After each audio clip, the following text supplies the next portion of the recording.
Čaute, ja som Matúš Ahojte, ja som Kaja.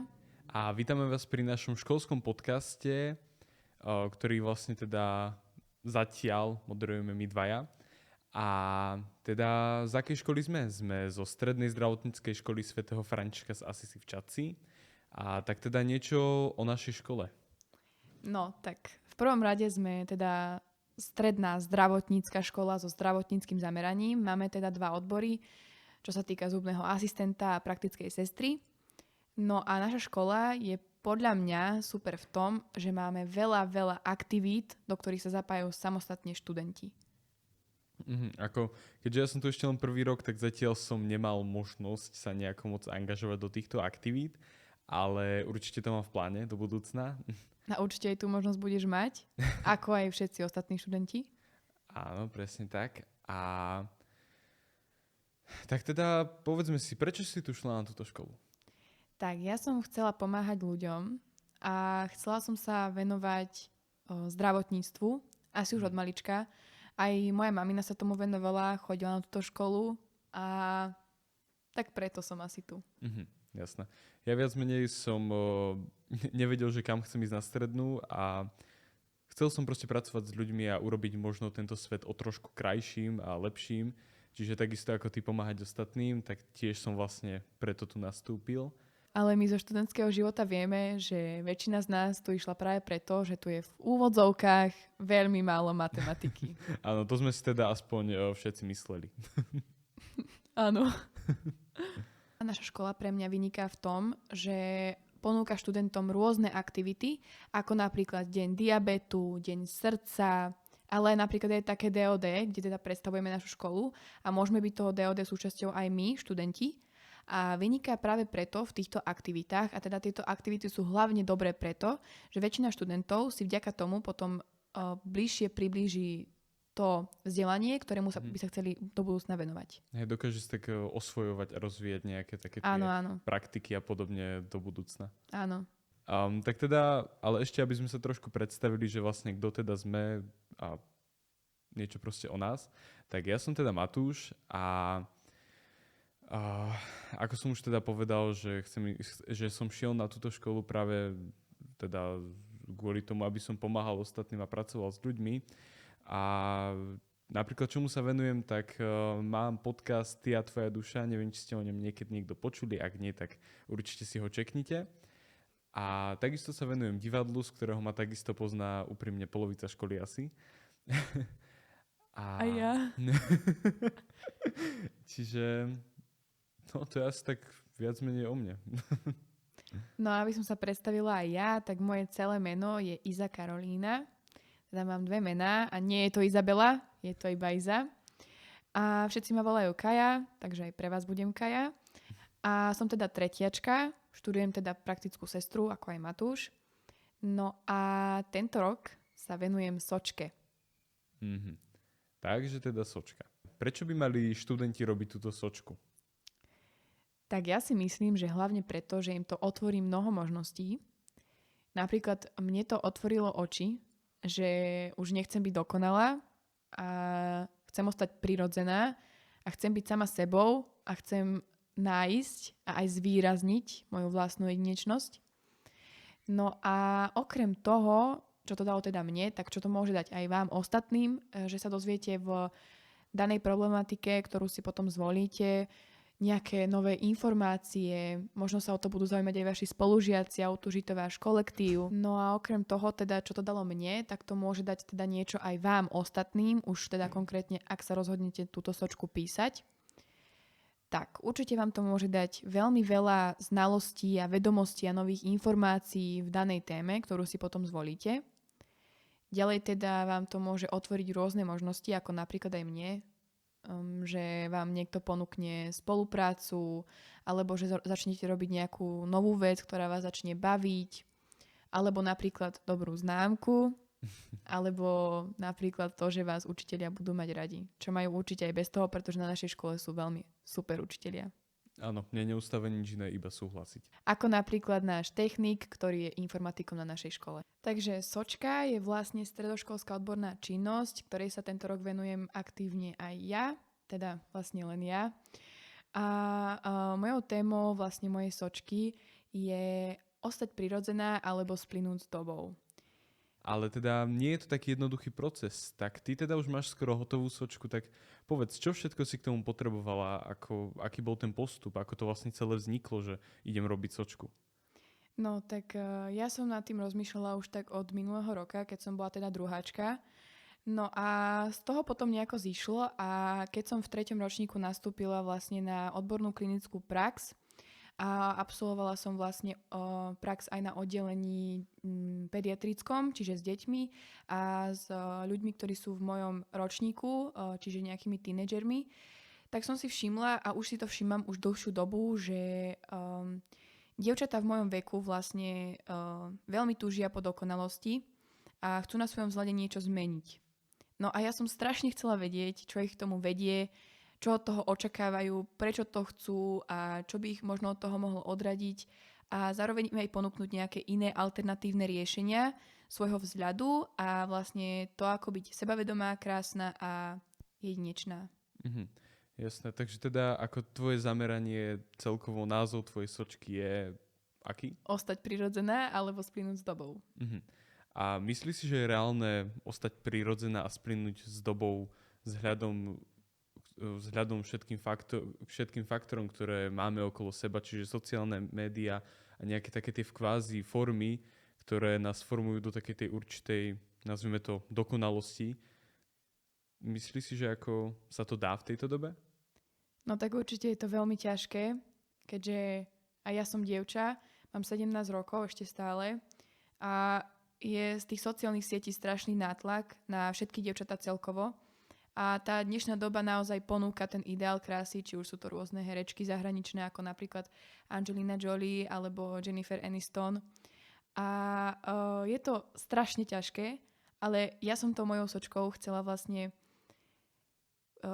vrátiť tú myšlienku, že je super byť krásna, je super byť prirodzená a teda, len ešte lepšie je, keď človek nájde a zvýrazní vlastnú jedinečnosť a to, v čom on vyniká, alebo keď dokáže urobiť aj z nejakej zlej vlastnosti to, v čom vyniká. A myslím si, že to určite je reálne. Mhm. Mhm. Jasne, súhlasím s tebou, lebo ako môžeme to nazvať, že tieto všetky faktory, ktoré nás teda ovplyvňujú v tomto konaní, že chceme byť dokonalí, tak určite môžu mať aj nejaké vplyvy na naše mentálne zdravie, myslíš si? Určite áno, pretože aj touto stránkou som sa zaoberala v tej mojej sočke. Vlastne okrem toho, že tam mám rôzne faktory, ktoré ovplyvňujú hodnotenie tváre, čo sa týka atraktivity, tak tam mám aj psychologickú stránku a teda absolvovala som rozhovor aj so psychologičkou na túto tému. A ona vlastne mi povedala strašne veľa potrebných informácií k tomuto a vlastne potvrdila to, že sebavedomie naozaj súvisí s tým, ako človek vyzerá. Jasné, samozrejme. A tak teda povedz, čo všetko teda máš pripravené k tej sočke? Možno, že by sa niektorí mohli aj inšpirovať. No tak v prvom rade je to teda Instagramový účet, ktorý nájdete na vlastne Instagrame pod názvom Azi4U, s ktorými teda pomáhal Matúš. A vlastne ten účet sa zaoberá všelijakými tipmi a trikmi, ako sa cítiť sebavedomá, krásna, ako sa starať o svoju pleť, ako sa obliekať na svoj typ pleti, aké vlasy sú teraz v móde a rôzne takéto veci. A určite sa tam chodite pozrieť. Aha, takže teda na nejaké také všeobecné tipy, ako možno, že viac docieliť to, aby bola teda dievčina so sebou spokojná, hej? Áno. A vlastne tam budem pridávať aj rôzne videá, ktoré môžu spustiť takú reťazovú reakciu toho, že sme naozaj všetci jedineční, aj keď si to mnohokrát neuvedomujeme a zabudáme na to. A máš v pláne pokračovať v tom budovaní toho Instagramového profilu? Áno, určite áno.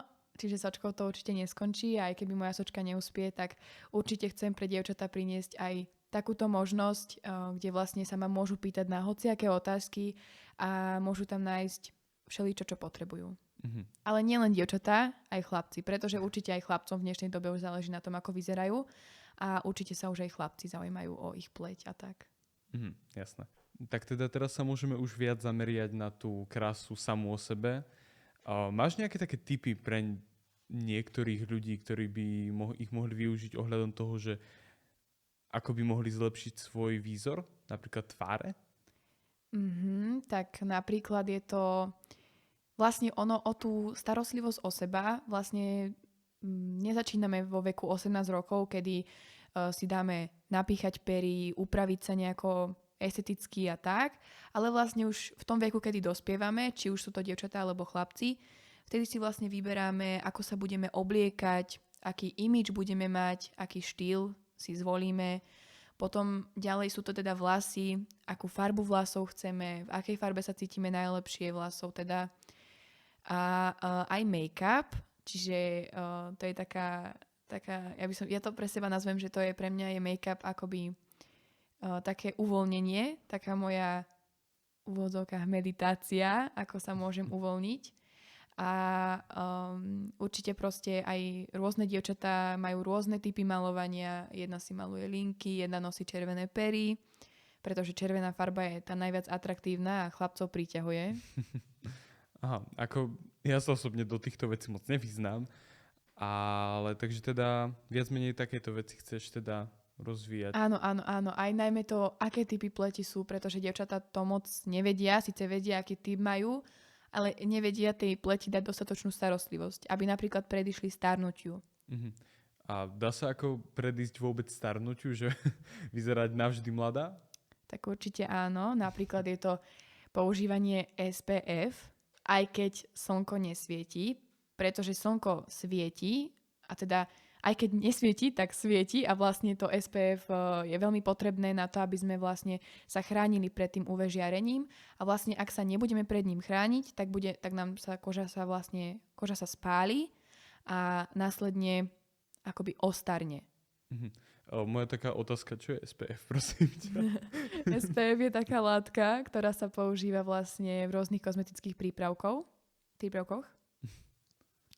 a dá sa kúpiť všade. A mali by ho používať aj chlapci. Aha, takže tá sa teda využíva k tomu, aby teda tá pleť, nazvime to, nestarla? Áno. Ale nie len to. Je potrebné pleť hydratovať, je potrebné sa o ňu starať, čistiť ju a tak. A to by mali robiť aj chlapci. Nie len dievčatá. Aha, takže máš nejaké tipy? Napríklad, že ako správne čistiť svoju pleť? No tak určite ráno a večer. Pretože počas dňa sme na zdravotníckej škole, rozprávame sa o nozokomiálnych nákazách a tak ďalej, že na nás číhajú z každej strany a preto je veľmi potrebné si často umývať ruky a nedotýkať sa špinavými rukami svojej tvare, lebo potom tam zanášame rôzne nečistoty a tvár sa nám môže zhoršiť a tak ďalej. Ale napríklad sa neporovnávať, to je tiež veľmi dôležité. Nielen ako starostlivosť, ale ako pocit vnímania samého seba, proste sa neporovnávať, hej, že to dievča má krajšiu pleť ako ja. A ja neviem, že ja mám akné a ona ho nemá, prečo. Takže stále si zachovávať ako keby takú tú svoju kvázi jedinečnosť. Áno. No, tak teda, aby ste boli v obraze ohľadom tohto nášho podcastu, toto bola pilotná epizóda, čiže úvodná, tu sme sa snažili byť čo najviac všeobecný a priateľský, nazvime to tak. A teda vlastne, aké je zameranie tohto podcastu, alebo čo môže tento podcast priniesť našim študentom? Tak napríklad to, že budeme preberať rôzne témy, či už zdravotnícke, alebo čo sa týka nejakých nápadov od vás študentov, o čom by ste chceli podcast, teda konkrétnu epizódu podcastu. No a samozrejme môžeme si pozvať aj nejakého hostia, ako napríklad nejakú našu učiteľku, ktorá by nám porozprávala napríklad o tom, prečo je učiteľka na zdravotníckej škole alebo tak. Ešte uvidíme. Ale samozrejme nám môžete písať témy na ďalšie podcasty aj vy. Áno, presne tak. A čiže ja si myslím, že tento podcast bude pre vás super v tom, že vlastne ak teda máte radi túto školu a ak tu radi študujete, tak si ju môžete zobrať vlastne v kvázi do vrecka. Áno, a bude nielen vedomostný, teda že sa dozviete nejaké nové informácie a nejaký teda edukačný, ale bude aj priateľský. Áno.